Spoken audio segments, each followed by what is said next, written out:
ஸ்ரீரங்கநாதனுடைய திருவருளாலே சதாபிஷேக மகோத்சவத்திலே அடியனுக்கும் இப்படி எல்லாரையும் பார்க்கறதுக்கு வாய்ப்பு கொடுத்திருக்கக்கூடிய அந்த முமுட்சுகளுக்கு நன்றியை தெரிவிக்கிறேன். அடியன் முதல்ல ரொம்ப அழகான ஒரு வைபவம், 80 அகவை நிரம்ப பெற்றிருக்கிறவர்களை பார்ப்பதே பாக்கியம். தன்னுடைய பெருமைகளை நேத்தியே நிறைய கேட்டிருப்பா அப்படின்னு நினைக்கிறோம். கண்டிப்பா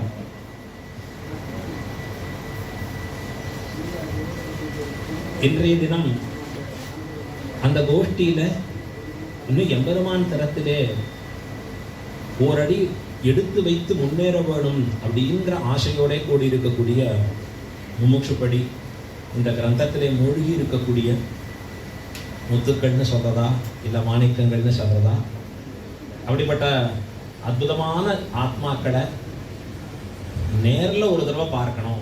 எப்பெல்லாம் வாய்ப்பு கிடைக்கிறதோ அதை கிளப் பண்ண பார்த்துட்டே இருக்கும். ஸ்ரீரங்க க்ஷேத்திரத்திலையும் இது ஸ்ரீரங்கநாதர் தான் பிரதமாச்சாரியராக இருந்து சொல்லி கொடுத்துருக்காரு எங்களுக்கு எல்லாம். ஸ்ரீரங்கத்திற்கு எதற்கு வந்தீர் அப்படின்னு ஸ்ரீரங்கநாதனை கேட்டா ரொம்ப சுகமா இருக்கு இந்த இடம். எப்படி இருக்கு? நீர் வாய்ப்பும் நிழல் வாய்ப்பும் உண்டாய், நீர் நன்னா தென்னீர் பொன்னி திரைக்கையால் அடிவருட பள்ளி கொள்ளும் ஸ்ரீரங்க மாலிங்கதி. ஸ்ரீரங்கநாதன் அப்படியே கட்டிக்கிறார் திருக்காவேரி தாயார்.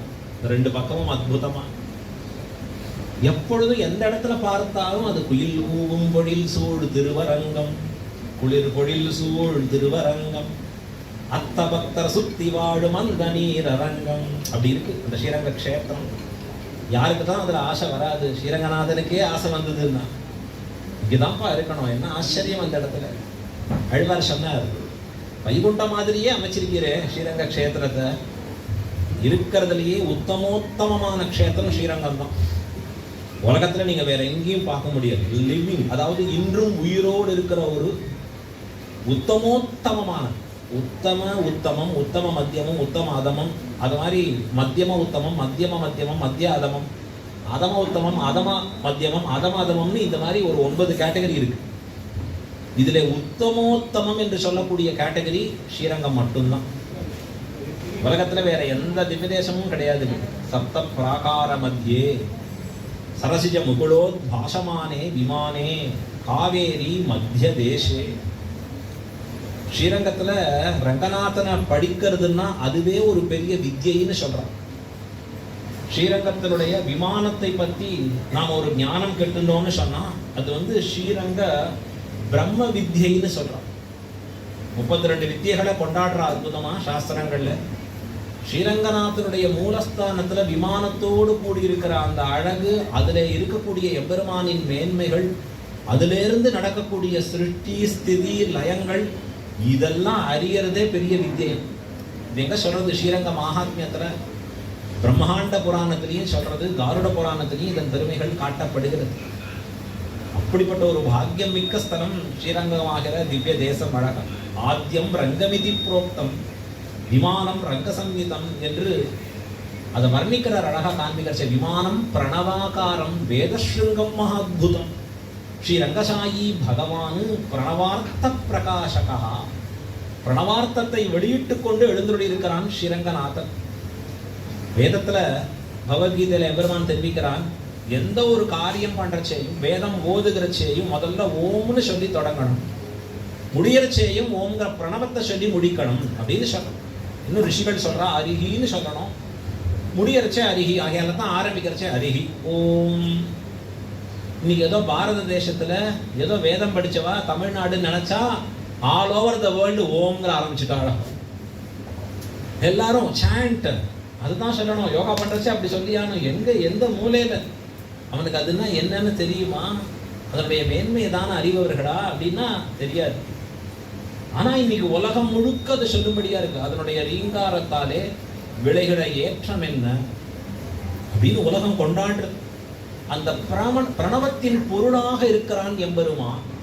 அகாரார்த்தோ விஷ்ணு ஜெகதுதய ரக்ஷா பிரளயகிருத் மகாரார்த்தோ ஜீவஹா ததுபகரணம் வைஷ்ணவமிதம் உகாரோ அனன்யாரகம் சம்பந்தமிதி அனயோஹோ த்ரயீ சாரஸ்த்ரயாத்மா பிரணவ இமமர்த்தம் சமதிஷத்து. திருமந்திரத்துல பிரணவத்தினுடைய அர்த்தம் ஸ்லோகத்துல தெரிஞ்சுக்கலாம்னா நேர்ல ஸ்ரீரங்கத்துல பார்க்கலாம். ஆதிசேஷன் தன் மடியில எம்பெருமானை படுக்க வச்சுட்டு இருக்கார் அழகா.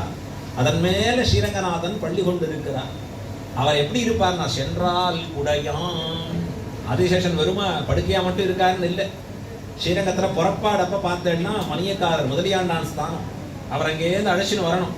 வந்த உடனே கருவூலத்துல வந்து அவர் நிக்கணும். எதற்காக நிக்கணும்னா திருக்கொடைய எழுந்துருள பண்ண வரணும். திருவெண்கொற்ற கொடை பெருமானுக்கு அப்படி வெள்ள எழுந்துருளச்சு கொடையோட தான் எழுவார் ஸ்ரீரங்கநாதன்.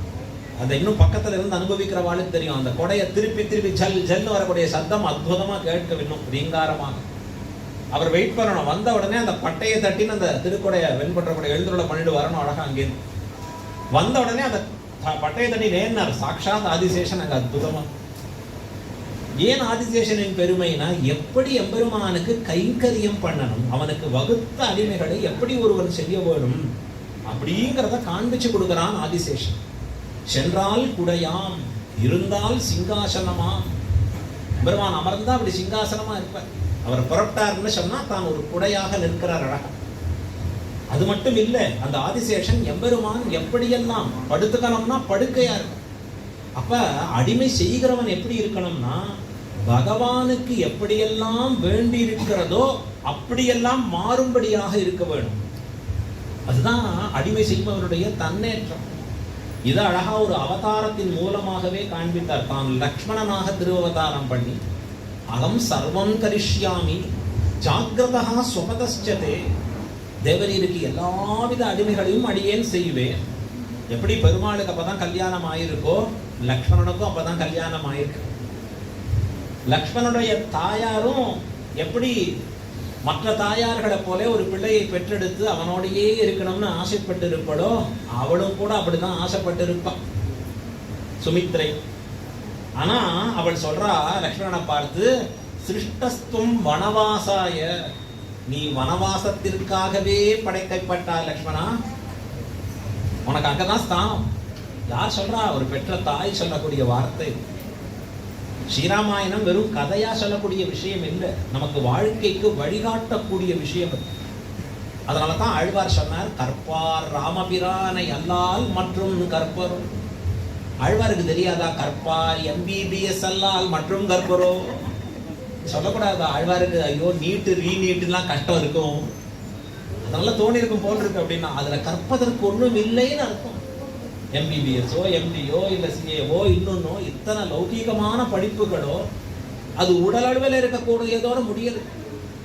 எல்லாருக்கும் படம் பார்க்கறாளோ இல்லையோ ஒரு சீன் மட்டும் கரெக்டா டாக்டர்னா படத்துல எப்படி வருவாருன்னு எல்லாம் முடிச்சிட்டேன், இனிமே எனக்கு அதுக்கு மேல இருக்கிறவட்ட தான். எல்லாரும் அந்த சீனை மறக்காம பாக்குறோமே, படத்துல எல்லாரும் மறக்காம வச்சிடறாளே அது அழகா. தான் பண்றதெல்லாம் பண்ணியாச்சு, இனிமே தனக்கு மேல இருக்கிறவர் பண்ணாதான் உண்டு. அப்ப அவரால் முடியாததும் பல விஷயங்கள் இருக்கு. டாக்டர் எல்லா இடங்களையும் CCTV வச்சுக்கிறா. இப்ப அதுவும் இன்னும் ரொம்ப கேர்ஃபுல்லா இருக்கணும்னு இப்ப அதிகமா இருக்கு. எங்கேயாவது ஒரு CCTVல யாராவது ஒருத்தர் அந்த உயிர் கிளம்பி போறத போட்டோ எடுத்து வச்சிருக்காளா? எங்கேயாவது அது எங்க இருக்குன்னாவது தெரியறதா? எப்படியாவது போறதுன்னு தெரியறதா? ஆனா அந்த பல சூக்ஷ்மங்களை எம்பெருமான் தன்னிடத்திலே வைத்திருக்கிறார். அதற்குள்ளும் இருப்பவனாக தான் விளங்கி நிற்கிறான் அந்த பரமாத்மா. அந்த பரமாத்மாவாகிற பகவானுக்கு எப்படியெல்லாம் அடிமை செய்ய வேணும் அப்படிங்கிறத காண்பிப்பதற்காக லக்ஷ்மணன் அவனை பெற்ற தாய் சொல்ற வார்த்தை, நீ வனவாசத்திற்காகத்தான் பிள்ளாய் பிறந்தாய். ஆனா இத சாமான்யமா உலகத்துல பார்க்கறச்சே கஷ்டமா இருக்கு. ஐயோ அம்மா இப்படி சொல்றாளே, இது ஏற்கும்படியா இருக்கிற விஷயமா அது கூட இருந்தா தானே அது சுகம் அப்படின்னா அந்த தாயாருக்கு எது நிரந்தர சுகம்னு தெரியும். சில பேர் சில இடத்துல போறச்சே சாப்பிட்றதுக்கு சில விஷயங்களை கொடுப்பான். ரொம்ப ரொம்ப பெரிய போஸ்டர் இருக்கிறவாள் கூட நாம பார்த்துருக்கோம். நீங்க சாப்பிடுங்க, நீங்க சாப்பிடுங்க, இவர் எல்லாரையும் நீங்க சாப்பிடுங்கிற இவர் என்ன பண்ணுவார்? நாம ஒன்னும் எடுத்துக்கிறது இல்லை. வெளியில வந்தா ஒரு தமிழர் தீர்த்தம் கூட எடுத்துக்கிறது இல்லை. ஏன்னா அது சாப்பிட்ட அப்புறம் அவன் நிலைமை என்ன ஆகுதுன்னு அவளுக்கே அப்புறம் தெரியும். நாம் அதை முன்பும் பார்ப்போம் பின்பும் பார்ப்போம். அப்ப லாங் டேர்ம்ல அது கொஞ்சம் ஜாஸ்தியா ஆரம்பிச்சு கொஞ்சம் நிலை தடுமாறச்சு என்ன ஏற்படும் தெரிஞ்சு இவர் சுதாரிப்பா இருக்கார். இதை பண்ணணும், இதை பண்ணக்கூடாது, இப்படி இருக்கலாம். அத போல அவனை பெற்றிருக்கக்கூடிய ஒரு தாயார் அழகா சொல்றா, உன் ஆத்மாவிற்கு சொத்து சேர்க்கறதுக்காக போறேன். இங்க இருந்தா ராஜ்யங்கிற சொத்து தான் கிடைக்கும். ஆனா அங்க போனா என்ன, பகவத் கைங்கரிய சாம்ராஜ்யம் உனக்கு. கைங்கரியத்திலே எம்பெருமானுக்கு வகுத்து அடிமை செய்கிற ஒரு பாக்கியம் உனக்கு தனித்து கிடைக்கும். அங்க சொல்றார் அழகா, அங்கேருந்து யார் உனக்கு தகப்பன்? தகப்பன் ராமபிரான் தான். உனக்கு தாயார் யார் அப்படின்னா சீதா பிராட்டி தான் தாயார். இப்படிதான் நீ நினைக்கணுங்கிற வார்த்தையை சொல்லி அனுப்புற அழகா. லக்ஷ்மணனும் அங்க போய் எம்பெருமானுக்கு வேண்டிய பற்பல அடிமைகளை செய்கிறான். ஏன்னா அவர் தானே ஆதிசேஷன். ஆதிசேஷனா இருக்கிறவர் தானே செய்து காண்பிக்கணும் நமக்கு எப்படி நடக்கணும், எப்படி நடந்தா எம்பெருமானுக்கு அது உகப்பா இருக்கும் அப்படிங்கிற அத்தனை விஷயங்களையும் லக்ஷ்மணன் தானே சொல்றார். அதனால தான் அவருக்கு பேர் என்ன, லக்ஷ்மணான். லக்ஷ்மணோ லக்ஷ்மி சம்பன்னாக. லக்ஷ்மி சம்பன்னன், லக்ஷ்மி சமிருத்தியா அவனுக்கு இருக்கு. எது அப்படின்னா லக்ஷ்மி ஐஸ்வர்யம் என்னன்னா பகவத் கைங்கரியமாகிற தனம். அதுதான் நிலையான தனம். ஆழ்வார் சொல்றார், தனம் வேண்டான்னு சொல்லல நாம உங்களுக்கு, ஆனா அந்த பணத்தினுடைய தன்மை என்னன்னு தெரிஞ்சுக்கோ. என்னன்னா ஒரு நாள் ஒத்தட்ட இருக்கு, இன்னொரு நாள் இன்னொருத்தட்ட மாறி போயிடும். சில பேர் கட்டப்பட்டு அந்த ரூபா நோட்ல எழுதி வச்சுப்பா பேர அழகு. இப்ப அதுவும் பேன் பண்ணிட்டான், கூடாது. ஆனா அதுல எப்படியாவது ஏன் எழுதி வச்சுக்கிறேன்னா, எங்கேயாவது ஒரு ரவுண்டு போயிட்டு என்கிட்ட வராதா திருப்பி. அது இந்த ஜென்மத்துல இல்லை, எந்த ஜென்மம் எடுத்தாலும் வராது. ஏன்னா அத்தனை ரவுண்டு சுத்திட்டே இருக்க வேண்டி இருக்கும். அப்படி மாறிண்டே இருக்கும். வேற ஒருத்தட்டேந்து நம்ம விட்டு விலகிட்டே இருக்கும் செல்வம். அதுதான் செல்வம் அது. ஆனா எது நிலைத்த செல்வம், எது அழியாத செல்வம் அப்படின்னா ஆண்டாள் வார்த்தை சொல்ற, நீங்காத செல்வம் நிறைந்து. என்ன அழகான வார்த்தை பாருங்க. செல்வம் வேணுமா, எப்ப நீங்கிட்டே இருக்கிற செல்வமா, இல்ல நீங்காது இருக்கக்கூடிய செல்வம் வேண்டுமா? நீங்காது இருக்கிற செல்வம்னா எப்படி இருக்கும்? இந்த உலகத்துல இருக்கிற ஏதான ஒரு செல்வம் நீங்காத இருக்குமா? யோசிச்சு பாருங்க பாப்போம்.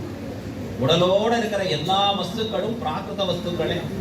ஆனா நீங்காத செல்வம் எதுன்னா இந்த உயிராகிற ஆத்மாவோடு சேர்ந்த செல்வம் நீங்காத செல்வம் நிறைந்து. இதைத்தான் ஆச்சாரியர்கள் எப்பொழுதுமே ஆசைப்படுகிறார்கள். அந்த செல்வம் எதுவா இருக்கும் அப்படின்னா, எது நிலையானதோ அந்த நிலையானதை பற்றி செய்வதாக இருப்பது செல்வம். இப்ப செல்வம் இல்லைன்னா என்ன பிரயோஜனம் உலகத்துல? வள்ளுவரே சொல்லிட்டார், பொருள் இல்லாருக்கு இவ்வுலகம் இல்லை. நாம என்ன மாத்தி வச்சுட்டோம், பொருள் இல்லாருக்கு எவ்வுலகமும் இல்லை. உலகத்துல அதை அப்படி மாத்தி வச்சுக்கிற அழகா அங்கே. அதனால என்ன ஆச்சுன்னா, பொருள் மிக அதிகமாக இவர்களை பிடித்துக் கொள்கிறது. இவர்கள் பொருளை பிடிச்சுக்கல, அந்த பொருட்கள் இவர்களை பிடிச்சுக்கிறச்சே எந்த வழியில போகணும், எந்த அளவுக்கு பண்ணணுங்கிற தன்மை தெரியாது போகிறது அந்த இடத்துல. அப்ப அந்த இடத்துல இன்னொரு குரல்ல ஒரு பாகம் விட்டுட்டா என்ன, அருளில்லாருக்கு அவ்வுலகம் இல்லை. அருள் இல்லைன்னு சொன்னா அந்த லோகம் உங்களுக்கு இல்லைன்னு காண்பிக்கிறார் அழகா. அப்ப அந்த அருள்கிறது என்ன, பகவத் கிருபையடியாக பிறக்கக்கூடியது. எது நிலையானது? ஆத்மா நிலையானது. ஆத்மாவை தவிர்த்த உடல் நிலையற்றது. உடலோடு தொடர்புடைய பஞ்சபூதங்கள் எல்லாம் நிலையற்றது. இப்ப நிலையற்றதை பற்றி வரக்கூடிய எல்லாமும் நிலையற்றது. நிலையான ஆத்மாவை பற்றியும் நிலையான பரமாத்மாவை பற்றியும் வரக்கூடியதுதான் நிலைத்து நிற்கக்கூடிய ஒரு விஷயம். யோசிச்சு பாருங்க, பரமாத்மா பண்ண சிருஷ்டிய ஏதான ஒரு விதத்துல நம்மால மாத்த முடியறதா? நீ சுவாமி கண்ணு ரெண்டு இப்படி பாக்குறதுக்கு பதிலா காதால தான் நான் பார்க்கணும்னு முடிவு பண்ணிருக்கேன். இந்த வயத்துல இப்படி உள்ள போட்டுக்கிறது பதிலா ரொம்ப சிரமமா இருக்கு. என்னென்ன ப்ராசஸ் ரொம்ப கஷ்டமா இருக்கு. அங்க பாருங்க, அங்க போய் உட்காரணும், அதை நன்னா பிசையணும், அது அப்புறம் திருப்பி வாயில போடணும், அது நன்னா கடிக்கணும், மென்னணும். சில பேர் வேற ஐயோ நிறைய தடவை இப்ப லேட்டஸ்டா அப்படிலாம் எப்படி சாப்பிடுமோன்னு சொல்லி கொடுக்க. என்ன நிறைய தடவை சூ பண்ணி சாப்பிடுங்க. சாஸ்திரம் சொல்லிட்டுனா கேட்க மாட்டேங்கிற. இல்லை வெயிட் குறையணும் அப்படிலாம் பண்ண முடியும். ஒன்னே அதை நிறைய போட்டு 20 தடவை 25 தடவை 30 தடவை இவா சாப்பிட்டு எழுதுக்கிறதுல 3 பந்தி முடிச்சு போயிடுறது கிடுக்கிடு. இப்படி எல்லாம் சாப்பிட்டு உள்ள போய் அதுக்கப்புறம் அது ஒரு சக்தியா மாறி இந்த உடலுக்கு வேண்டிய ஆரோக்கியத்தை கொடுக்கறச்சு. சரி யோசிச்சார், இதுக்கு பதிலாக வெள்ள பாக்கெட்டாவே இந்த வயிற்றை வச்சுட்டேன்னா அப்படியே நிரப்பிட்டு போயிட்டே இருப்பேன். எவ்வளவு ஈஸி. வாங்கோ எல்லாம் பஃபெட் சிஸ்டம் தான். அதாவது பஃபேவா எல்லாம் சொல்றாரு சிஸ்டம் அழகா. அதுல தான் எல்லாம் வச்சுட்டு இருக்கேன். அவாவா வயிறு அப்படி காமிச்சிக்க வேண்டியது, அதை ஃபில்அப் பண்ண வேண்டியது, போயிட்டே இருக்க வேண்டியது. அப்படின்னா இது பாசிபிளானாலும் பகவத் சிருஷ்டிய மாத்திர சாமர்த்தியம் நமக்கு இல்லை. அவதான் சொல்றாரு ஆழ்வார் சொல்றாச்சு, ஒன்றி ஒன்றி உலகம் படைத்தான். கவியாயினே இருக்கு. அவன் படைத்திருக்கிற உலகத்தை நீ புரிஞ்சுண்டு அதற்கு தகுந்தபடி இருந்தா நீ வாழ்ந்து போகலாம். இல்ல சுவாமி, அந்த சிருஷ்டிக்கு விரோதமா பண்ணி பார்க்கறேன்னா லேண்ட்ஸ்லைடுங்கிறான், ஒன்னே பொல்யூஷன், அது வார்மிங், குளோபல் வார்மிங்கிறோம். அப்படி யாருக்கு உலகத்துல ஏன்னா பகவத் சிருஷ்டிக்கு விரோதமா உன்னுடைய செயல்பாடுகள் வர வர அது தன்னிடையே உனக்கு எப்படி புரிய வைக்கணுமோ அப்படி புரிய வைக்கும். இல்லைன்னா உனக்கு புரியாது, அப்படி தெரியும் அந்த சிருஷ்டிக்கு அழகாங்க.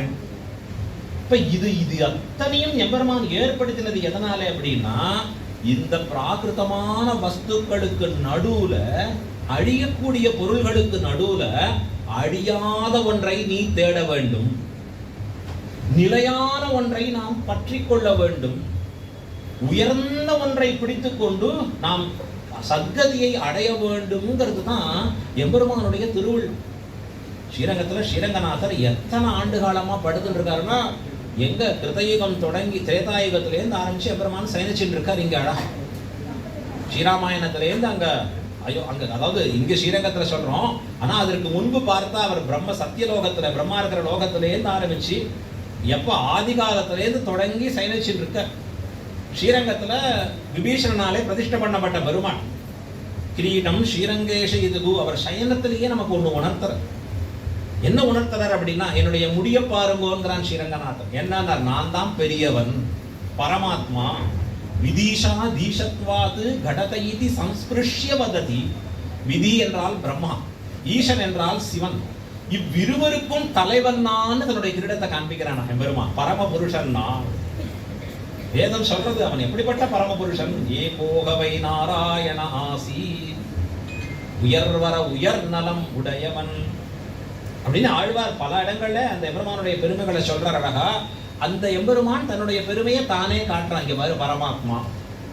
பரமாத்மானா பக்கத்துல நாங்க எங்க நெருங்கிறது அப்படின்னு விலகி போனா இந்த இடது கையால தம்ம பிடிச்சு நிறுத்துறார். என்னென்ன, இந்த இடது கையில தன்னுடைய திருப்பாதங்களை காண்பிக்கிறார். பாரு, உனக்காக தான் இங்க ஸ்ரீரங்கத்துல படுத்துட்டு இருக்கேன், ரொம்ப சுலபம் பாரு, இந்த திருவடியை பிடிச்சுட்டா போறோம், உனக்கு மோட்சம் தான் அப்படின்னு இடது கரத்தாலே ஆஜானுபாகுவாக தான் தன்னுடைய திருவடிகளை காண்பிக்கிறான் எம்பெருமான். உன்னை போன்ற எளியவர்கள் பற்றுவதற்காக படுத்திருக்கிறேன். திருக்காவேரி மடியில படுத்துட்டு இருக்கான். கங்கையை காட்டிலும் புனிதம் இந்த திருக்காவேரிக்கு. கங்கையில் புனிதமாய காவிரி. கங்கையை காட்டிலும் திருக்காவேரி தாயாருக்கு பரம பாவனம் பவித்திரம் உண்டு. எப்பவோ விஷ்ணு பாதத்திலேந்து வந்தாள் கங்கை. நாள்தோறும் ஸ்ரீரங்கநாதனுடைய திருவடிகளை வருடுகிறாள் திருக்காவேரி. அது மட்டும் இல்ல, தீர்த்தம் சுந்ததி பாதி நந்தன தருண் ரத்யாங்கனானி யுக்ஷதி ஸ்நானியார்கன பானவாரி வகதி ஸ்நாத புனீதே ஜனான் என்று பலவாறாக அவருடைய பெருமைகள் சொல்றது அழகா. எல்லா நதிகளையும் காவிரி தாயார் தான் சுத்தப்படுத்துறாள். அவ்வளவு பெருமை அந்த திருக்காவேரி தாயாருக்கு. அந்த திருக்காவேரி தாயார் மத்தியத்துல ஸ்ரீரங்கநாதன் படுத்துட்டு இருக்கான்னா அது அவனுடைய எளிமையை காண்பிக்கிறது என்று வர்ணிக்கிறார்கள் ஆச்சாரியர். எளிமைனா என்ன? சௌலபியம் இருக்கு. உயர்ந்தவனா இருக்கிறவன் எளியவனா இருக்க மாட்டான், எளியவனா இருப்பவன் உயர்ந்தவனா இருக்க மாட்டான். நம்ம வீட்டு பக்கத்துல ஒருத்தரை பார்த்துட்டே இருக்க முடியும். என்னென்ன, எதான கொடுப்பீங்களா, எதான கொடுப்பீங்களா. ஐயோ, அவர்கிட்ட எவ்வளவு எளிமை இருக்கு, எப்ப பார்த்தாலும் என்ன பார்த்து பேசுறாரு, என்ன அவர்கிட்ட என்ன உயர்த்தி இருக்குன்னு நீ பார்க்க முடியும். ரொம்ப உயர்ந்தவரா இருக்கா, உயர் பதவியில பக்கத்து, அதெல்லாம் என்ன பார்க்க முடியாது, என்ன பார்க்கறதுக்கே டைம் கிடையாது அப்படின்னு தள்ளுறவாளா இருக்கும். உயர்ந்த நிலையில இருக்கிறவாளுக்கு எளிமையாக போய் ஒருவரை பிடிச்சு கொள்றது, அவரை போய் பற்ற முடியும்னா முடியாது. எளிமையா ஈஸி அக்சசிபிளா இருக்கார் ஒருத்தர். ஆனா ஈஸி அக்சசிபிலிட்டி அவர்கிட்ட இருந்தாலும் அவர் அந்த அளவுக்கு உலகத்துல பெரிய ஆளா இருக்கிற, பெரிய ஹைலி குவாலிஃபைட் பர்சனா அவர் இருக்கிறது இல்லை. ஆனா பகவான் ஒருத்தன்ட்ட தான் உயர்த்தியாக இருக்கக்கூடிய பரத்வமும் எளிமையாக இருக்கக்கூடிய சௌலபியமும் சேர்ந்து இருக்கிறது. இதை வர்ணிக்கிறார் ஆச்சாரியர்கள். அமர்நாதிபிரான்ல அழகா சொல்றாரு. அங்கே என்ன ஆச்சரியம், ஆழ்வார் பல இடங்கள்ல சொல்றச்சே வர்ணிக்கிறார். காவிரி நடுவு பாட்டு பொங்கு நீர் பறந்து பாயும் பூம்பொழில் அரங்கம் தன்னுள் எங்கள் மால் இறைவன் ஈசன் கிடந்ததோர் கிடக்கை கண்டும் எங்கனம் மறந்து வாழ்கேன் ஏழையேனே. அவன் எம்பெருமான் படுத்துட்டு இருக்கக்கூடிய ஒரு அழகு. அந்த பொங்கு நீர் பறந்து பாயக்கூடிய திருக்காவேரி நடுவில் ஸ்ரீரங்கநாதன் எதை பண்ணாலும் ஒரு காரணத்தோட தான் பண்ணும்படியா இருக்கும். எதை பண்ணாலும் ஸ்ரீரங்கத்துல எது நடந்தால் இன்னைக்கு நாம சொல்லலாம், இது எல்லாத்துக்கும் நம்ம சயின்டிபிக் எவிடன்ஸோட ப்ரூவ் பண்ணணும். அதுன்னா தனித்து வைக்கணும். சயின்ஸ் அண்ட் ஸ்பிரிச்சுவாலிட்டின்னு ஒன்று தனியாக வச்சுட்டோம்னா எவ்வளவு உயர்ந்தது இன்னைக்கு. இன்னைக்கு சொல்றான் ஓடுற ஜலத்துல மூழ்கி எழுதுகிறது தான் உடலுக்கு நல்லது, அதுதான் ஆரோக்கியம். இதைத்தானே நம்ம பெரியவாள்லாம் பண்ணியிருந்தோம். அப்பச்சே அங்க போறதான ஆத்துலயே குடிக்க ஆரம்பிச்சோம், அது உபயோகம் இல்லையே என்ன அதுக்கப்புறம். ஆனா இன்னைக்கு அதனுடைய ஏற்றம் சொல்ற அழகா, உள்ள குளிர குடைந்து நீராடாதே. ஆண்டாள் அதையே காண்பிக்கிறாடே, உள்ள குளிர குடைந்து நீராடுதல், நல்லா மூழ்கி குளிக்கணும்னு சொல்ற அழகா காண்பிக்கிறச்சு. இப்போ அந்த திருக்காவேரி அங்க இன்னைக்கு சொல்றான் அழகா, உலகத்திலேயே த பெஸ்ட் மார்னிங் டிஃபன் எது தெரியுமா? இந்த பொங்கல் தான் சுவாமி அழகா. அதை போல சிறந்தது உண்டாக்கலீனா அப்படின்னு சொல்றச்சே ஸ்ரீரங்க கஷேத்திரத்துல ஸ்ரீரங்கநாதன் அதுதான் அழகா. அதுக்கு ஒரு குழந்தை பொங்கல்னே பேர். இந்த பராசர பட்டெல்லாம் குட்டி குழந்தையா இருக்கிறச்சா அவருக்கு தகுந்தபடி இருக்கணுமா அந்த பொங்கல். சில பேர் பொங்கலே புளியோதரை மாதிரி ஆயிடுச்சுதான், ஐயோ அதை எப்படி சுவாமி சாப்பிடுறது. ஸ்ரீரங்கத்துல அப்படி இல்லை, அது அவருக்கு எல்லாருக்கும் ஏற்றபடியாக வைத்திருக்கக்கூடிய ஒரு அழகு. திருக்காவேரி மத்தியத்துல படுத்துட்டு இருக்கிறத வர்ணிக்கிறார், அது அவனுடைய சௌலபியத்தை காண்பிக்கிறது. ஸ்ரீரங்கநாதன் சொல்றார், காவேரியை போய் பார்க்கல. எப்பவுமே க்ஷேத்திரம் போனோம்னா தீர்த்தத்துல தீர்த்தாமாடிட்டு தான் க்ஷேத்திரமூர்த்தியை சேவிக்கணும், அதுதான் வைபவம் எப்பொழுதுமே அழகா. இன்னும் அதற்கு ஒரு தனி விரதங்களை சொல்றது. ஸ்ரீரங்க மகாத்மியம் எடுத்துட்டா ஒவ்வொரு நாளும் ஒவ்வொரு திதியிலையும் விரதங்களை பத்தி சொல்றது.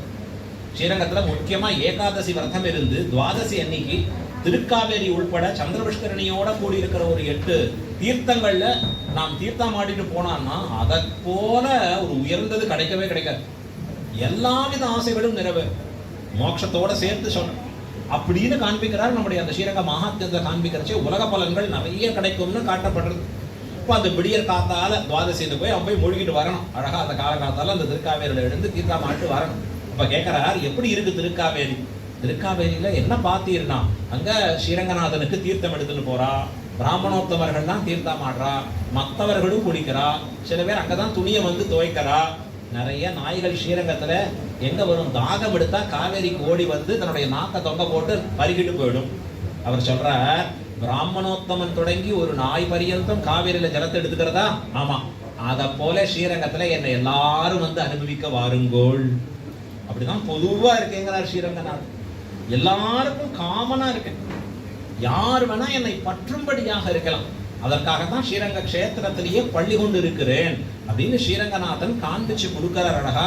அந்த ஸ்ரீரங்கநாதனுக்கு வகுத்த அடிமைகளை செய்தல்ங்கிறத ஆதிசேஷன் எப்படி காண்பிக்கிறாருங்கிறத லக்ஷ்மணன் தொடங்கி வைக்கிறார் அழகா. ஸ்ரீராமாயணத்துல எப்படியெல்லாம் எம்பெருமானுக்கு உகப்பான கைங்கரியங்கள் செய்வது.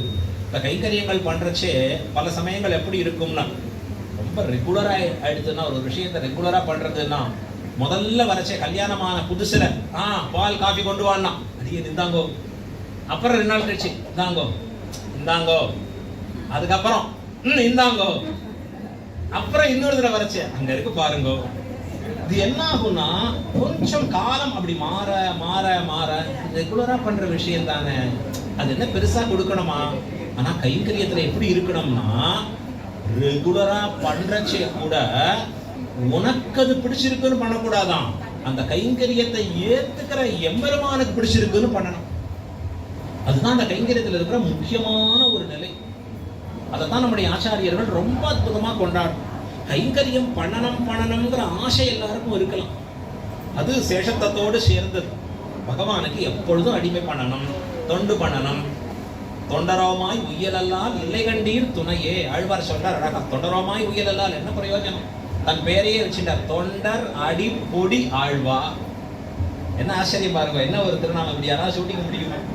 தொண்டர் அடி பொடி, தொண்டர் திருவடிகள்ல ஒட்டி இருக்கிற ஒரு தூசியம் தான். தன்னுடைய பேரே அப்படி வச்சுட்டு இருக்காருன்னா அவர் எவ்வளவு ஆசை. அவருடைய ஆசையில முடியறச்சே கூட சொல்றாரு, என்ன உன் அடியார்க்கு ஆட்படுத்தாய், பெருமானே உன் அடியாருக்கு ஆட்படுத்த வேண்டும், அரங்கத்தம்மா பள்ளி எழுந்தருளாகி. ஆழ்வார்கள்ட்ட நாம் அவர்கள்ட்ட இருக்கிற புத்தி சாதுரியம், சொல்றக்கூடிய அழகு, பாசுரங்களை வர்ணிக்கக்கூடிய அழகு, இப்ப திருவாய்மொழி எடுத்துக்கலாம், இல்ல திருநந்தாண்டகம் எடுத்துக்கலாம், சொல்றதெல்லாம் வேதார்த்தங்களை உள்ளடக்கி வர பாசுரம். தமிழ் பாசுரத்துல இவ்வளவு சொல்ல முடியுமா? ரொம்ப அதிசயமா இருக்கும். வேதம் எப்படி இருக்கோ அப்படிதான் ஆழ்வார் திருவாக்கு இருக்கு, சாஸ்திரம் எப்படி இருக்கோ அப்படிதான் ஆழ்வார் திருவாக்கு இருக்கு. அப்படி சொல்ல முடியுமா? திராவிட வேத சாகரம். முதல் 10 பாசுரம் திருவாய்மொழியில, உயர்வர உயர்நலம் உடையவன் எவன் அவன், மயர்வர மதிநலம் அருளினன் எவன் அவன், அயர்வரும் அமரர்கள் அதிபதி எவன் அவன், துயர சுடரடி தொழுதடன் மனநேன்னு சொல்றச்சே முழுக்க 10 பாசுரத்திலையும் பேர் சொல்லல, யாருன்னு பேர் சொல்லல அந்த இடத்துல. இது எப்படின்னா வேதம் இப்படிதான் பண்றது. யார் எம்பெருமான் அப்படின்னு அவன் பேரை சொல்ற. சயே கஹா சயே வம்பிது. யார் அவன், அவன் எங்கிருப்பவன், எப்படிப்பட்டவன் பின்னாடி பொறுமையா சொல்றார் ஆழ்வார். அழகம் 1ஆம் பக்கத்துல 2ஆம் திருவாய்மொழியில சொல்லி காண்பிக்கிறார். அழகம் நாரணன் அவருடைய பேரை காண்பிக்கிறார். வேத பிரக்கிரியையில இன்னும் திருடன் நாடகம் பார்த்தா அவருடைய பரகாலன் பைந்தமிழ்னே பேர். அது மின்னுருவாய் முன்னுருவில் வேத நான்காய் விளக்கொளியாய் முளைத்தெழுந்த திங்கள் தானாய் பின் உருவாய் முன் உருவில் பிணிமூப்பில்லா. இது கேட்க கேட்க நமக்கு ஒரே தலை பிணியாயிடும் முழுக்க. என்னது மின்னுருங்கிறார், முன்னுருங்கிறார், பின்னுருங்கிறார், இது என்ன உருவ சொல்றாரு இவர்? அவ்வளவு ஆழ்ந்த வேதாந்த அர்த்தங்களை உள்ளடக்கி ஆழ்வாருடைய தமிழ் பாசுரங்கள். 8 வரி தமிழ் பாசுரம் இத்தனை அர்த்தங்களோட கூடி இருக்கு.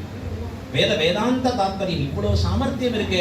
இதனால ஆழ்வாருக்கு பெருமையான்னா இல்லை, இதனால பெருமை இல்லை. ஆழ்வாருக்கு எதனால பெருமைன்னா எம்பெருமானுக்கு அடிமைப்பட்டவன் அடியேன், அடியவர்களுக்கு அடிமைப்பட்டவன் அடியேன், அவன் உகப்புக்காகவே தொண்டு செய்து வாழ வேண்டியவன் அடியேன் அப்படிங்கிற எண்ணத்துல இந்த ஆத்ம குணங்கள்ல உயர்ந்திருக்கா இல்லையா, அதனால தான் பெருமை. அதனால தான் ஆழ்வார்களை நாம் இன்னைக்கும் கொண்டாடுறோம். சுவாமி எம்பெருமானாருக்கு என்ன பெருமை? ராமானுஜருடைய பெருமை என்ன? ஆதிசேஷனே தான் ராமானுஜர், ஆதிசேஷன் தான் லக்ஷ்மணன், ஆதிசேஷன் தான் நம்பி மூத்தபிரான் ஆக அவதரிக்கிறான் பலராமனாக. அதே ஆதிசேஷன் தான் ராமானுஜரா அவதரிச்சார். ஏன் ராமானுஜரா பிறக்கணும்னா அச்சாமூர்த்தியான பகவான் இடத்துல எப்படி அடிமை பெறணும்னு தெரியும். இப்ப ராமர்னா அவர் எப்படி பேசும் பெருமாள், இதை செய்யும்பர், இதை செய்யாதேம்பர். லக்ஷ்மணா நீ என்னோட வராதேம்பர். லக்ஷ்மணர் அழுவர், ஐயோ என்ன வரணும் வரணும். இந்த பெருமாளுக்கு எப்போ அப்படின்னா உன்கிட்ட ஆசை இருக்கான்னு பார்த்தப்பறம் தான் எடுத்துப்பார். அவர் பாட்டுக்கு எடுத்துட்டாருன்னா மகத்துவம் இல்லை. ஐஏஎம் எக்ஸாம் அப்படின்னா MBA அது பக்கத்து வீட்டில் கேட்டாலே கொடுத்துருவா சீட்டு. ஒன்றும் கஷ்டப்பட வேண்டாம் சுவாமின்னா ஐஏஎம்க்கு மதிப்பே இல்லை. அவனுக்கு போராடணும், 150,000 பேர் எழுதுவா, அதுல 200 பேருக்கு தான் சீட்டு கிடைக்கும்னா அப்பா அவனுக்கு ஒரு அப்பா எவ்வளவு பெரிய காம்படிஷன். அது நடுவில் நமக்கு எப்படி கிடைக்கும்? உயர்ந்த விஷயங்கள்லாம் அப்படிதான் கிடைக்கும். ரத்தனங்கள் வாங்க போலையான்னு கேட்டா எங்காத்து வாசல்லையே கிடைக்குமே, அது கீழே கிடைக்கும். அப்படியே ரத்தனங்களுக்கு எங்க மதிப்பு இருக்கும்? கூழாங்கல் வேணா கிடைக்கலாம், ரத்னம் கிடைச்சா அது மதிப்புடையதாக மாறாது இல்லையா? அதை போல பகவான் எப்பொழுதுமே நம்ம சோதிச்சு தான் எடுத்துப்பார் அழகா. ஏன்னா அவர் ரத்னம்ங்கிறத நம்ம உணர தெரியும். லக்ஷ்மணன் வரச்சே சொல்ல, லக்ஷ்மணா நீ எதுக்கு பாவம் கட்டப்படுற, என்ன தானே போஷன், என்னமோ ஒன்று வாங்கினா ஒன்று ஃப்ரீ மாதிரி நீயும் ஃப்ரீயா வரதுக்கா, எதுக்கு வரணும் நீ அங்கேருந்து, வேண்டாம் இரும்னு சொன்னார். லக்ஷ்மணன் கதறி அழுகிறான். பிராட்டி மூலமா எம்பெருமான் திருவடியை பார்த்தான். அப்ப எதை காண்பிக்கிறான்னா உன் சேஷத்துவத்திலே எனக்கு ஈடுபாடு உண்டுன்னு சொல்லி காண்பிக்கிறான். உனக்கு நான் அடிமையா இருக்கிறதானே என் ஸ்வரூபம், அது இல்லாத நான் இங்க சுகமா இருந்து எனக்கு என்ன பயன்? வேளா வேலைக்கு சாப்பிட்டு தூங்கி ராஜ்ய பரிபாலனம் பண்ணி 4 பேர் என்னை கொண்டாடி சிம்மாசனத்துல அமர்ந்து இதனால எனக்கு என்ன பயன்? எனக்கு முடிசூடுவதே உன் அடியவனாக முடிசூடுவதுதான் பயன். அவருக்கு இங்க இருந்தாலும் அடிமை செய்ய முடியும். லக்ஷ்மணனுக்கு காட்டுக்கு போயிட்டு வந்த பிறகுதான் லக்ஷ்மணனுக்கு உடம்பே வெறுத்துதான், ஒரே மகிழ்ச்சியா இருந்தது. சில பேரை நம்ம பார்ப்போம், என்ன இப்படி ஆயிட்டே உடம்பு மெலிஞ்சு போய் என்ன பண்றது, அவ சொல்றச்சே கவலைகள் நிறைய இருக்கு போல் இருக்கு. ஆண் பண்ண வச்சிடக்கூடாது, பண்ணிட்டோம்னா ஆரம்பிச்சிருவோம், ஐயோ போச்சு முடிக்க. எத்தனையோ இருக்கும் பாவம் வருத்தங்கள். லக்ஷ்மணனை பார்த்தா இங்க மெலிஞ்சிருந்தா, அங்க போயிட்டு வந்து பார்த்தா எப்படி ஆயிட்டார், பருமன் ஆயிட்டார். என்ன லக்ஷ்மணா, காட்டுக்கு போனா உணவு கிடைக்காது, சாப்பிட்றது கட்டம், ஏதோ காய் கனி தீர்த்தம் என்ன கிடைக்கிறதோ எடுத்துட்டு போயிட்டே இருக்கணும். உனக்கு என்ன? இல்லை எனக்கு நிறைய சாப்பாடு காட்டுல தான் கிடைச்சது. எப்படி கிடைச்சதுன்னா அங்க யாருக்கும் பிரிச்சு கொடுக்க வேண்டிய அவசியமே இல்லைன்னா லக்ஷ்மணன். அந்த காலத்துல ஆத்துல 4-5 பேர் குழந்தைகள் இருப்போம். 4-5 பேர் மினிமம், எப்பவுமே 1 டசன் இல்ல 1/2 டசன் இப்படிதான் ஒரு கிரமத்துல வச்சுட்டு இருப்பாங்க. இப்ப இன்னைக்கு எல்லாத்தையும் செல்வம் பணம் ஜாஸ்தியா இருக்கு, குழந்தைகள் செல்வம் குறைஞ்சிருக்கு. அது யார் அனுபவிக்க போறாருன்னு புரியல. இதுல ஒரு ரிவர்ஸ் மாடல்ல இருக்கும் நம்ம ஒர்க் பண்றதுங்கிறது. இது பல எக்கானமிஸ் வேர்ல்ட்ல சஃபர் பண்ணிட்டு இருக்கு. சைனால இருந்து இன்னொருல இருந்து பல எக்கானமி சஃபர் பண்ணிட்டு இருக்கு. ஏன்னா அவனுக்கு அந்த யங் பாப்புலேஷன் இல்லை. நமக்கு பிராமணர்கள் புரிகிறது ரொம்ப லேட் ஆகும் எல்லாமே. எந்த காலத்துல எப்படி பண்ணிருக்கணும், இன்னைக்கு வெல்டுடுவா இருக்கான் தனத்துல. ஆனா இந்த தனம் வச்சிருக்கியா, குழந்தைகள் ஆகிற தனம்னா கேள்விக்குறியா இருக்கு. சரி அது இருக்கட்டும், இப்ப வருவோம். இப்ப 8-10 பேர் 12 பேர் இருந்தா அவளுக்கு என்ன பண்ண வேண்டி இருக்கும்னா, ஆத்துல பண்ற வடையெல்லாம் எண்ணி தான் பண்ணி வைப்பான். ஏய் 4 பேருக்கு இந்த மூத்தவனுக்கு அடுத்தது இவனுக்கு. இது சில பேர் வலிமையா இருந்தா அவனுக்கு கொடுத்துட்டேன் நானே கொடுத்துக்கிறேன், இவன் வாயில போட்டுன்னு போயிடும். ரேஷனிங் தான், ஆத்திரியே தான் ரேஷனிங். அங்கே ஆரம்பம் இவ்வளவுதான் கொடுக்க முடியும், இவ்வளவுதான் பண்ண முடியும், ஏன்னா அவ்வளவுதான் இருக்கும், அதை வச்சுதான் பண்ணும்படியா இருக்கு. அப்ப எப்பொழுதுமே பங்கிட்டு உண்டால் ஷேர் குறைச்சலாதான் கிடைக்கும். நான் பங்கு இல்லாம ஒரே பிள்ளைன்னா இந்த காலத்துல அப்படிதான் இருக்கா, அவன் உண்டு உண்டு பல மாதிரி ஆடுவான். ஐயோ போருமா போருமா ரொம்ப ஜாஸ்தியா இருக்குமா. இன்னைக்கு நிறைய ஓவர் ஃபீடிங்கிறான், அதிகமா கொடுக்கறது தான் நிறைய எல்லா விஷயங்களையும். இப்ப அந்த பிள்ளை இப்ப லக்ஷ்மணன் கானகத்துல இருக்கிறச்சே நிறைய சாப்பிட்டேன்னா என்ன லட்சுமணா சாப்பிட்டுருக்க முடியும்னா, கைங்கரியமாகிற அறுசுவை உணவு கானகத்துல தான் நிறைய கிடைச்சது.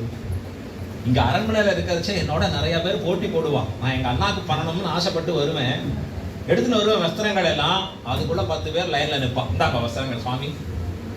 ராஜா ஒல்லியோ அவர் வந்தாருன்னா மாலை சாத்துறதுக்காக நான் ஒரு மாலையை தொடுத்து காத்துட்டு இருப்பேன், அதுக்குள்ள 10 பேர் ரெடியா ஒரு மாலையை சாத்திடுவா பெருமாள். என்னடா இது நமக்கு மிஸ் ஆச்சு.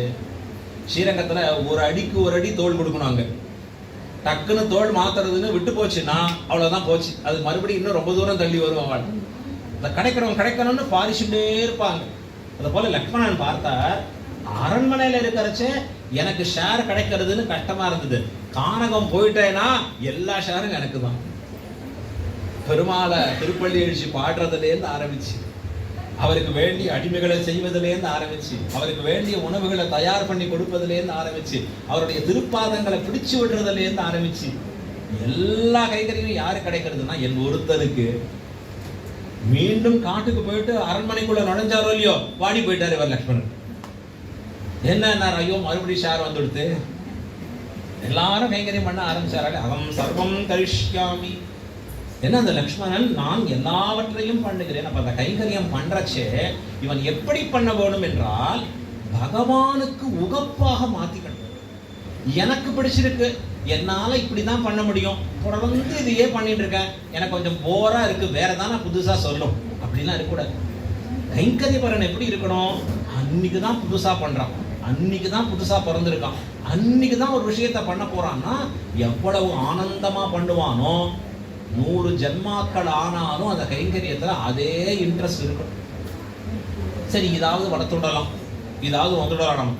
ஆனா என்ன இன்னொரு கஷ்டம் வரும்னா, யார் நம்மை கைங்கரியத்தில் நியமிக்கிறாரோ அவருக்கு தகுந்தபடி பண்ணணும். நாம் கைங்கரியம் சிலதை பண்ணி பண்ணி பண்ணி என்ன ஆயிடும்னா, என்னோட ஏரியா இது, உன்னோட ஏரியா இது, நான் இதான் பண்ணுவேன், நீ அதான் பண்ணணும். ஒரு குருவுக்கு 2 சிஷ்யர் இருந்தார். எல்லாம் சிஷ்யர்கள்லாம் எப்படி இருப்பாங்க, பரமார்த்த சிஷ்யர்கள். அந்த குரு என்ன சொல்றாரோ அதை கேட்கறதுக்கு வேற மாதிரியா பண்ணிட்டு இருப்பா. இந்த 2 பேர் ரெகுலரா குருவுக்கு என்ன பண்ணுவார், கை காலெல்லாம் பிடிச்சு விட்டு இருப்பா. அழகா அவர் பாவம் சிரமப்பட்டு எத்தனையோ காரியங்கள் பண்ண வேண்டி இருக்கு. எப்பவும் 2 பேரும் விடாத வருவா. ஒரு நாளைக்கு ஒருத்தன் வரல, அவன் வராதனால இன்னொருத்தன் மட்டும் வரான், அவன் பிடிச்சு விட்டு இருக்கான் குரு. அந்த குருவுக்கு அன்னைக்குன்னு பார்த்து வலது கையில நிறைய தூக்கி தூக்கி ஒரே கை வலிக்கிறது, இடது கை சுகமா இருக்கு, இந்த பிடிக்கிறவன் இடது கையை பிடிச்சு விட்டு இருக்கான். குரு சொல்றாரு, அடே அது வேணாண்டா, இந்த வலது கையை பிடிச்சு விடுறான், இந்த வலது கையும் வலது பாதமும் ரொம்ப வலிக்கிறது எனக்கு அப்படின்னு சொல்றாரு குரு. அவன் சொல்றான், அது முடியாது குருவேன்னா. என்னடா இது, எனக்கு இங்குதான்டா வலிக்கிறதுன்னா. அதெல்லாம் முடியாது. ஏன்னா எனக்கு இந்த இடது கை இடது கால் தான், வலது கை இடது கால் அவனோடது, அவன் வரல இன்னைக்கு. அப்ப என்ன, அவன் வந்தானே பிடிச்சு, அடே அது அவனோடது இல்லதான், இதுவும் என்னோடு தான்டா. வலது கையும் என்னோடு தான், வலது காலும் கூட என்னோடு தான். எனக்கு எந்த இடத்துல எப்ப வலிக்கிறதோ அந்த இடத்துல அப்ப பிடிச்சு விடுறது தானே இவருக்கு சேவைங்கிறதாகும். அதுதானே தொண்டுன்னு பேரு, அதுதானே அடிமைன்னு ஆகணும். இவருக்கு ஆர்வம் இருக்கு, குரு சேவை பண்ணணும்னு ஆர்வம் இருக்கு. ஆனா அந்த குரு சேவை என்பது எப்படி பண்ணணும்னா, குரு உகந்து ஏற்றுக்கொள்ளும்படியாக பண்ணணும்.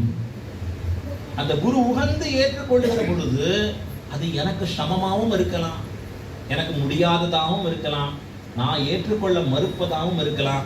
ஆனா அந்த இடத்துல அது முக்கியம் இல்லை. என் குருவுக்கு எது முக்கியமோ அதை செய்பவனாக நான் ஆகி நிற்க வேண்டும். இதுக்கு பேர் தான் பாரதந்திரியம்னு கொண்டாடி காண்பிக்கிறார் அழகா. நான் என்னுடைய தன்னிலைக்கு என்னிஷ்டத்துக்கு பண்ணுவதை தவிர்த்து என்னிடத்திலிருந்து தொண்டு கொள்பவர்களுக்கு ஏற்ற மாதிரி என்னை மாற்றிக்கொள்வதற்கு அதுதான் உயர்ந்த விஷயம் என்று காண்பிப்பார். ஆச்சாரியர்கள்லாம் அப்படிதான் இருந்திருக்கா. பட்டர் நஞ்சியர் காட்டுக்கு போறச்சே பட்டர் நஞ்சியர் மடியில உறங்குகிறார். மடியில உறங்குறச்சே அந்த நஞ்சியர் மடியை கூட மாத்திக்கல.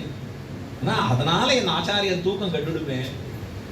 இவ்வளவு காலம் அவர் தூரம் நடந்து வந்திருக்காரு, அதனால அவருக்கு ஒரு தொய்வு ஏற்படக்கூடாதுன்னு அப்படியே தன்னுடைய திருமடியில கிடத்தி கொண்டு கிடந்தார் அப்படின்னு நம்முடைய குரு பரம்பரையில பல இடங்கள்ல அற்புதமாக நாம் பார்க்கிறோம். ஸோ நம்முடைய முக்கிய நோக்கம் நமக்கு வேதத்திலேருந்து தொடங்கி ஸ்மிருதிகள்லேருந்து ஆரம்பிச்சு இதிகாசங்கள்லேருந்து புராணங்கள்லேருந்து ஆழ்வார்கள் அருளி செயல்கள்லேருந்து நமக்கு காட்டுகிற விஷயம் எது அப்படின்னா, நீங்காத செல்வமாகிற பகவானுக்கு கைங்கரியம் பண்ணுவதாகிற அந்த தொண்டை எவ்வளவுக்கு அளவு நாம் சேர்த்து கொள்றோமோ அவ்வளவுக்கு அளவு நாமும் நம்முடைய சந்ததிகளும் வாழ்ச்சி பெறும். ஆழ்வாருக்கு எப்பவுமே தான் ஒத்தரை பத்தி பேசின மாதிரியே இல்லை. ஆழ்வார் சொல்றார், எந்தை தந்தை தந்தைதம் மூத்தப்பன் 7 படிகால் தொடங்கி வந்து வழிவழி ஆட்சியும். எந்தை தந்தை தந்தைதம் மூத்தப்பன் 7 படிகால் தொடங்கி ஒரு லிஸ்ட்டை போறார் அழகா. இன்னொரு ஆழ்வார், எந்தை தந்தை தந்தை தந்த தந்தைக்கும் முந்தை வானவர் வானவர் கோணடும். ஏன்னா ஒருத்தருக்கும் அப்படிதான் பரம்பரை. இன்னைக்கு நாம வந்திருக்கோம்னா நம்முடைய பெரியவா பரம்பரை இல்லாம இருக்குமா? ஒரு தலைமுறை தெரியலாம், 2 தலைமுறை பேர் தெரியலாம், அப்புறம் மறந்து போயிருக்கலாம். அந்த 2-3 தலைமுறை கூட அமாவாசைக்கு தர்ப்பணத்துக்காக தெரிஞ்சு வச்சுக்கலாம். இவர் எழுதி வச்சிருக்காரு, ஐயோ தெரிஞ்சுக்கணும் என்னப்பா பேரு, எழுதி வை, அதை நோட் பண்ணிக்கோ, கோத்திரம் என்ன. ஆனா இவனுக்கும் ஒரு தலைமுறை இருக்கு, பெருசா தொடர்ந்து வரக்கூடிய தலைமுறை. இப்ப அந்த தலைமுறை எப்படிப்பட்டதாக இருக்கணும் அப்படின்னா, கைங்கரிய சாம்ராஜ்யத்திலே ஊன்றின தலைமுறையா இருக்கணும். அதுதான் நாம அடுத்த தலைமுறைக்கு சேர்க்கக்கூடிய பெரிய சொத்து. அதுதான் உயர்ந்த தனம். அந்த தனம் எப்படிப்பட்டதாகவும் இருக்கணும்னா, பகவான் உகந்த அடிமையை செய்வதாக இருக்க வேண்டும். எம்பெருமானுக்கு அது உகப்ப கொடுக்கணும். இவனை பார்க்கறச்சேயே சந்தோஷத்தை கொடுக்கணும். நிறைய சொல்லியிருக்கோம் நம்ம மோட்சப்படியில வரைச்சு. கூரத்தாழ்வான் உள்ள நுழைஞ்சாலே பெரிய பெருமாள் எழுந்துப்பார். இவர் பெரிய பெருமாளை யாரும் எழுப்பவே முடியாது. திருவேங்கமுடியாதாவது சுவாமி கல்யாணத்துக்கு புதுசா வந்திருக்கா, டிக்கெட் கட்டிருக்கா, நான் வர சொல்லு அப்படின்றவர் அடக்கம் வச்சாரா லேஸ்தானோ அப்படின்பார். அவர் அங்க இவர் என்ன பண்ணாலும் என்னன்னா கதறட்ட காரொடி வண்ணனே கண்ணனே கதறுகின்றேன். எல்லா ஆழ்வாரும் ஸ்ரீரங்கத்துல வந்தா கதறுகின்றேன் தான். அங்கலும் பகலும் கண்டு விலறியால் கண்ணநீர் கைகளால் இறைக்கும் ரங்கநாதா. இவர் என்ன பண்ணுவாருன்னா, எல்லாருக்கும் ஒரே ஒரு மருந்து தான் இவர்.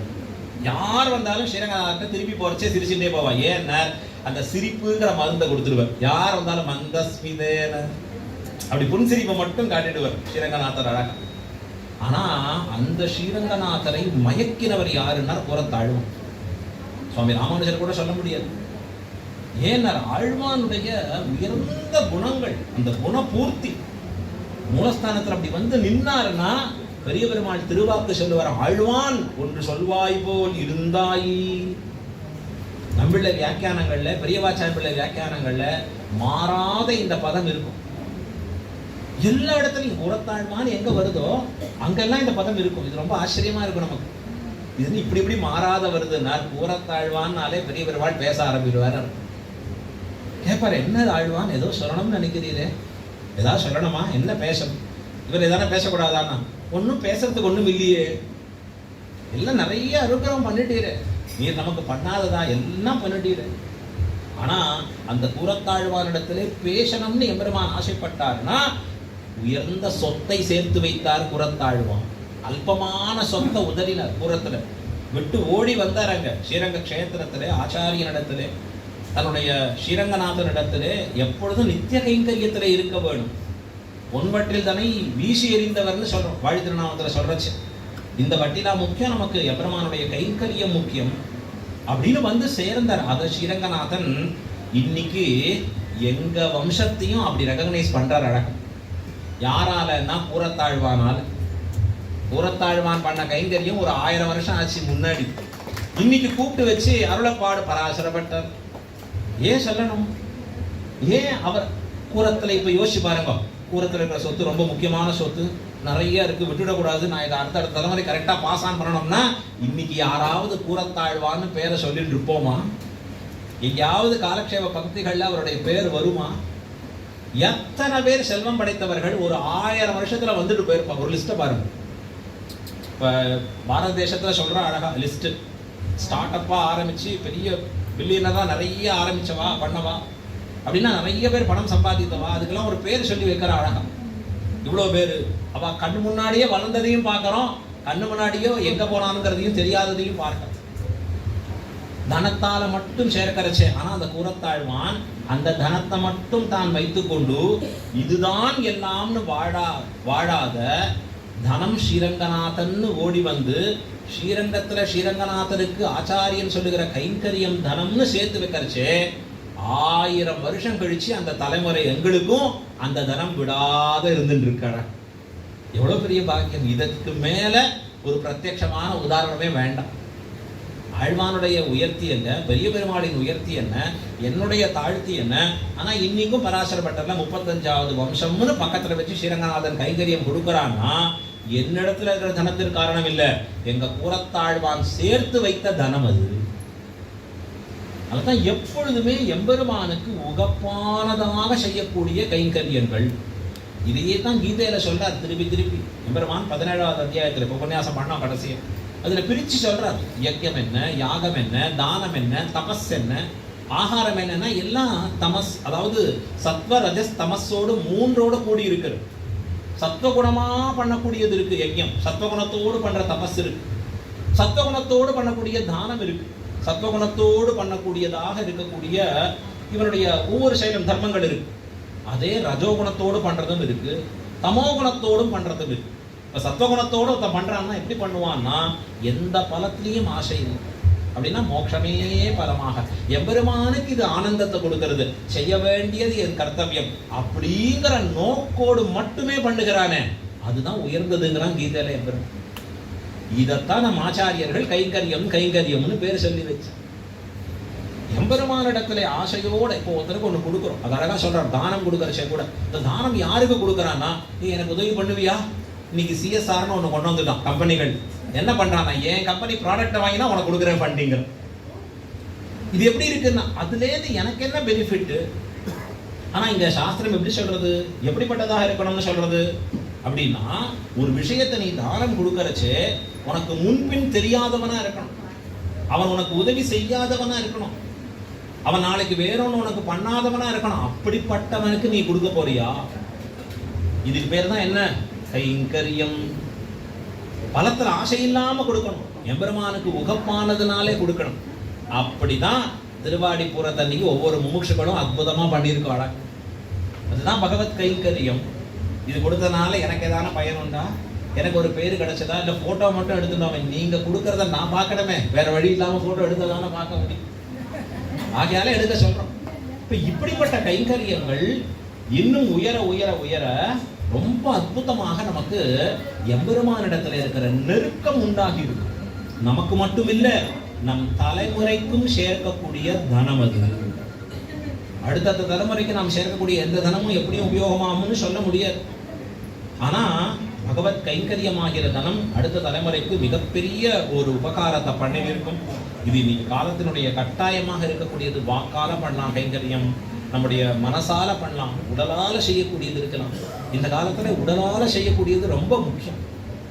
அதற்கு மேலே நம்முடைய தனத்தாலும் செய்யக்கூடியது இருக்கலாம். இந்த தனத்தால பண்ணக்கூடிய கைங்கரியம் எப்படி இருக்கணும், எம்பெருமானுடைய உகப்புக்காகவே அமையக்கூடியதா இருக்கும். கொஞ்சம் உடலை வருத்தி செய்யக்கூடியதா இருக்கிறச்சு அது எம்பெருமானுக்கு உகப்பா இருக்கும். அது நமக்கு பழக்கம் இல்லாட்டியும் கொஞ்சமா பழக்கப்படுத்திக்கிறதுக்கும் ஆரம்பிச்சு இருக்கணும். ஸோ அப்படிப்பட்ட உயர்ந்த பழக்கங்கள்ல முமுட்சுக்கள் எல்லாரும் ஈடுபட்டு இருப்பது அடியன் செய்த பாக்கியமாக கருதி நிற்கிறேன் அழகா. ஸோ ஆகையால ஒரு வாய்ப்பு இது. எப்படி ஸ்ரீரங்கநாதர் ஸ்ரீரங்கத்துல மூலஸ்தானத்திலேயே இருப்பார், திடீர்னு உற்சவம். உற்சவம்னா என்ன, எல்லாரும் வரணும், கடன் வரணும், புறப்பாடு கண்டருளணும், புறப்பட்டு கண்டருவோம். ஸ்ரீரங்கத்துல ஒரு நாள் புறப்பாடு சேவி காட்டியும் கண்ட எலுமிச்சம்பழமும் சுண்ணாமும் வச்சுப்பான். அப்படி ஆச்சாரியர்களா எம்பெருமானுடைய புறப்பாடு காணாது ஒழிய முடியாதவர்களுக்கு எப்போ எம்பெருமானுடைய புறப்பாட்டுல ஆசை. அதான் நித்தியப்படிதான் சேவிப்பாளே, எதுக்கு புறப்பாட்டுல போயும்னா, இல்ல சுவாமி புறப்பாட்டப்பதான் எல்லா அடியார்களும் ஒன்று சேர்ந்து இருப்போம். உதாரணத்துக்கு சதாபிஷேகம்னா எல்லாரும் ஒன்னா வரும். இல்லைன்னா அவராத்துக்கு நான் ஒரு வருஷத்துல ஜான்வரியில போவேன், இன்னொருத்தர் பிப்ரவரியில போவேன்.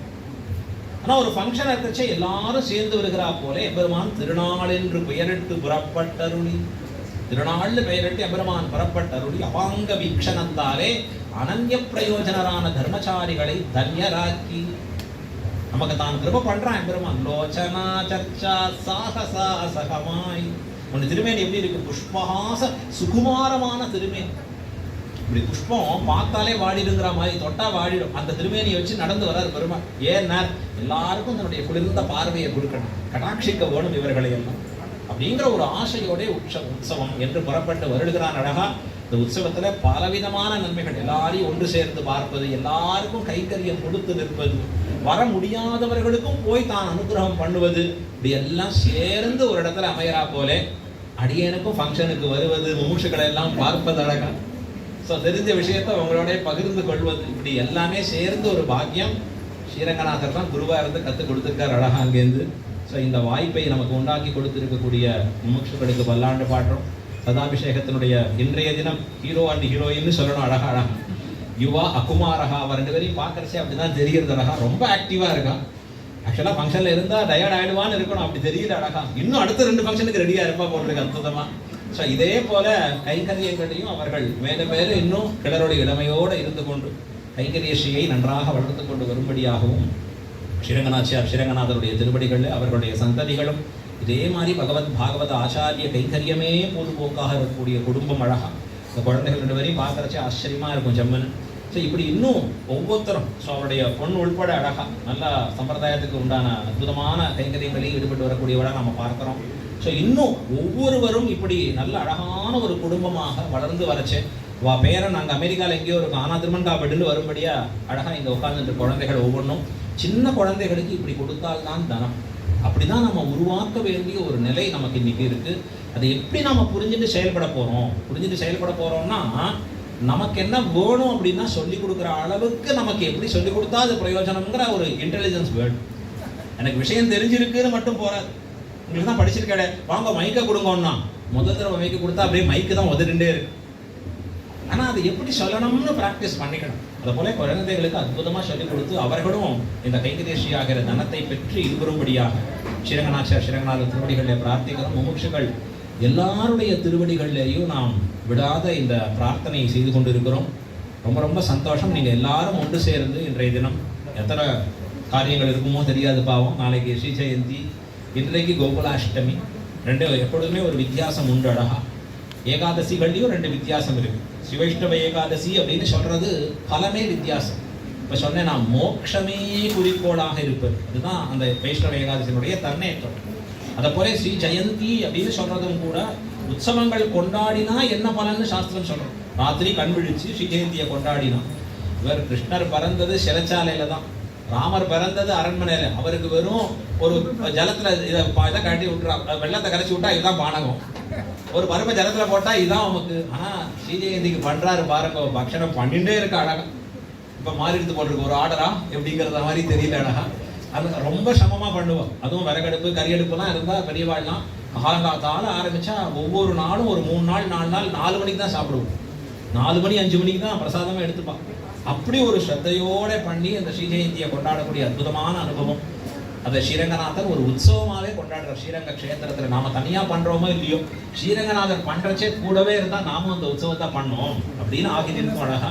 அப்போ அந்த உற்சவத்துக்கு நடுவில் கூட எல்லா விமர்சங்களும் எழுந்தோடு இருந்தது அடியை பெற்ற பாக்கியமாக கருதி நிற்கிறேன். ரொம்ப ரொம்ப சந்தோஷம் இங்கே ஒவ்வொருவரும் வந்து சேர்ந்ததுங்கிறது. இதை போல ஒரு வாய்ப்புகள் ஸ்ரீரங்கநாதர் அப்பப்போ அடியனுக்கும் நிறைய கொடுக்கணும் அப்படிங்கிற பிரார்த்தனை. ஸோ நிறைய கைங்கரியங்கள் நீங்கள் எல்லாரும் கூட ஈடுபட்டு இருக்க வேண்டும். நிறைய திவ்யதேசங்கள்ல ஒன்றா சிரிச்சு தான் பண்ண பார்க்குறோம் நாம.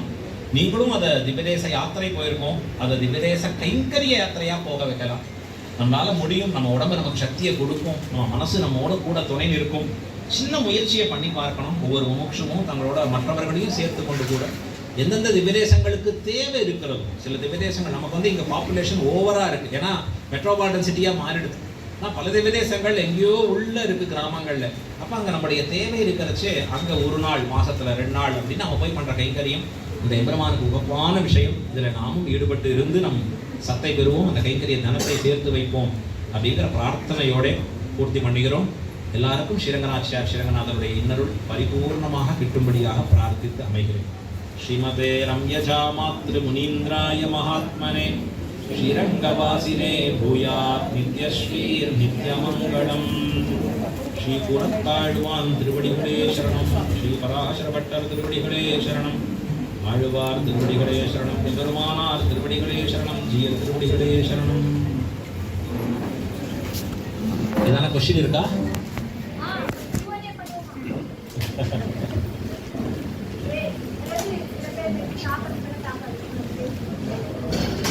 நல்ல